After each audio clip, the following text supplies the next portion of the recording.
नमस्कार। आज हम संतोष भौमिक की एक बहुत ही खास रचना के बारे में बात करने वाले हैं।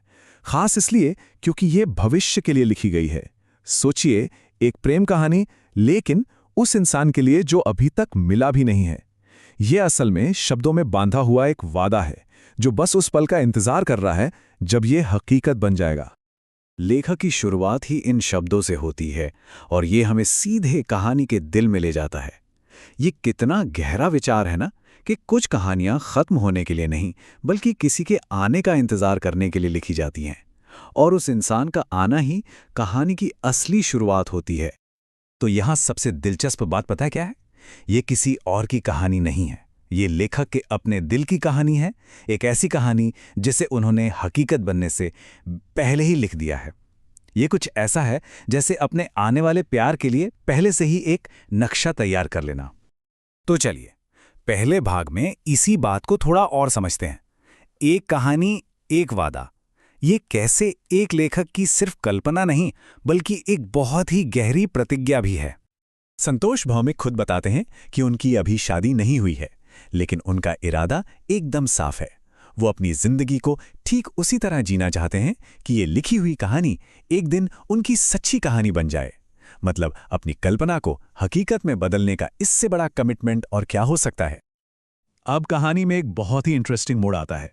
लेखक ये भी जानते हैं कि भाई ऐसा वादा निभाना आसान तो होगा नहीं, इसीलिए वो एक प्यार की परीक्षा की कल्पना करते हैं, एक तरह से विश्वास का इम्तिहान जो उनके होने वाले साथी को देना होगा। और ये परीक्षा शुरू होती है एक बहुत ही साधारण सी गुजारिश से। वो सोचते हैं कि वो अपने साथी से बस थोड़ा समय और थोड़ा धैर्य मांगेंगे, और जवाब में वो किसी बहस या सवाल की उम्मीद नहीं करते, बल्कि एक सरल, भरोसे से भरे जवाब की उम्मीद करते हैं। यहीं से तो एक दूसरे को समझने वाले रिश्ते की नींव पड़ती है। और ये परीक्षा आसान नहीं होने वाली। लेखक को ये पता है कि उनके साथी को, उनकी खामोशी को, उनकी दूरी को और शायद उनकी उलझनों को भी समझना होगा। ये बात उनकी ईमानदारी को दिखाती है कि वो जानते हैं किसी इंसान को पूरी तरह से समझना कितना मुश्किल हो सकता है। और यहीं पर आके टिकता है इस पूरे हिस्से का सबसे बड़ा सवाल। क्या उनका साथी उनके हर बर्ताव की परतों के नीचे छिपे हुए प्यार को देख पाएगा? ये एक बहुत गहरी उम्मीद है कि उन्हें कोई ऐसा मिलेगा जो उन्हें सिर्फ ऊपर ऊपर से नहीं बल्कि अंदर से समझेगा।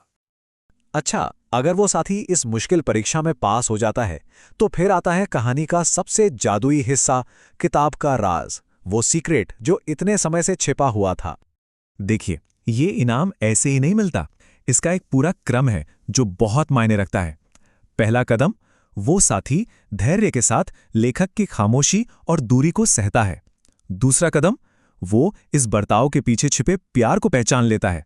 और तब जाकर आता है तीसरा और आखिरी कदम, लेखक उसे ये किताब देते हैं उसकी समझ और धैर्य के इनाम के तौर पर। और फिर वो ये शब्द कहते हैं। जरा एक पल के लिए सोचिए उस एहसास के बारे में जब किसी को ये पता चले कि उसके आने से सालों पहले ही उसके लिए एक पूरी प्रेम कहानी लिख दी गई थी। ये तो प्यार का एक ऐसा इजहार है जो वक्त से भी परे है। और इसी के साथ हम पहुंचते हैं कहानी के अंतिम भाग पर, कहानी का पूरा होना। अब हम देखते हैं कि जब वो इंसान कहानी में आ जाता है तो सब कुछ कैसे बदल जाता है, कैसे पूरा हो जाता है। लेखक उस पल के बारे में सोचते हैं जब उनका साथी इस वादे की गहराई को समझेगा, उनके चेहरे पर एक मुस्कान होगी और शायद खुशी के कुछ आंसू भी। ये एक बहुत ही खूबसूरत और इमोशनल पल की तस्वीर है जो दिखाती है कि ये वादा कितना गहरा असर डालेगा। ये एक लाइन मानो पूरी कहानी का सार बता देती है। उस इंसान का आना सिर्फ एक नए चैप्टर की शुरुआत नहीं है, बल्कि ये उस कहानी को ही पूरा कर देता है जो हमेशा से अधूरी थी। वो इस कहानी का वो हिस्सा थी जो अब तक गायब था।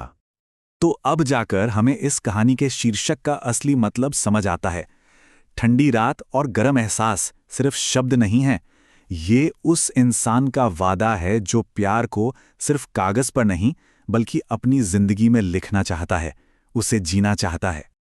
लेखक अपनी इस रचना को उसी इंसान को समर्पित करते हैं जिसका वो इतनी शिद्दत से इंतजार कर रहे हैं। ये समर्पण इस विचार को और भी मजबूत करता है कि ये कहानी बस एक किरदार की प्रतीक्षा कर रही है जो आकर इसे मुकम्मल करेगा। और ये कहानी हमें इसी गहरे सवाल के साथ छोड़ जाती है लेखक ने तो दोनों को मिलाने की कोशिश की है, पहले शब्दों में लिखना और फिर उसे जीवन में उतारना। पर यह सोचने वाली बात है कि असल में ज्यादा मायने क्या रखता है, प्यार को लिखना या फिर उसे जीना। इस पर जरूर सोचिएगा। इस चर्चा के लिए धन्यवाद।